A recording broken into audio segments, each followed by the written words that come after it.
Story, Joseph. In 2 minutes. All right. So, hold on, I haven't said go yet.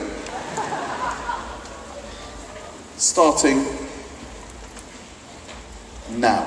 Okay, so Joseph is a young man of 17. He's his father's favourite, and his father gives him nice clothes and all of that, and his brothers don't like him for it, and then Joseph has dreams about how he's going to be the legend, and all his brothers and his family are going to bow down to him. So his brothers decide they're going to sell him into slavery, so they sell him into slavery. He ends up in Egypt, in the house of a guy called Potiphar. He becomes a slave. He gets promoted to being the favourite slave, but then Mrs. Potiphar tries to pull the moves on him, and Joseph's not interested, so he runs out of the room. Eventually she grabs his coat and pretends that he raped her. He said, no, I didn't. He gets thrown in jail.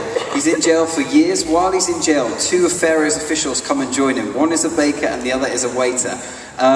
They have dreams, and Joseph interprets their dreams, and he says to the baker, you're gonna die, and to the waiter, you'll return to favour. Remember me when you do. Those dreams come true. The waiter gets promoted again to being a waiter in Pharaoh's palace, and he forgets Joseph. So Joseph's in jail for another 2 years. Then Pharaoh has some dreams about fat cows and thin cows, and the waiter says, I happen to know a guy who's good with dreams. So Joseph gets brought to Pharaoh, and he interprets Pharaoh's dreams for him. He says, this is what it means. There's going to be 7 years of plenty, and then 7 years of famine.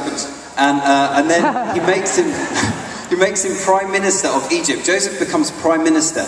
And then there's the 7 years of plenty, then there's the 7 years of famine. In the famine, his brothers and his family back in the land of Canaan have run out of food, so they come to visit Joseph. The brothers come to visit Joseph, and Joseph keeps himself hidden for a while, and he plays.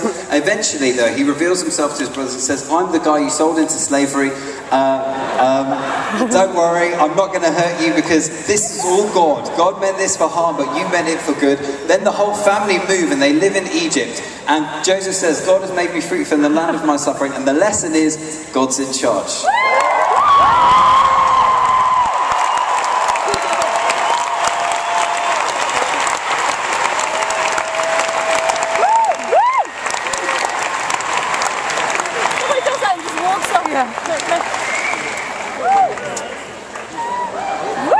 So we see in the story of Joseph,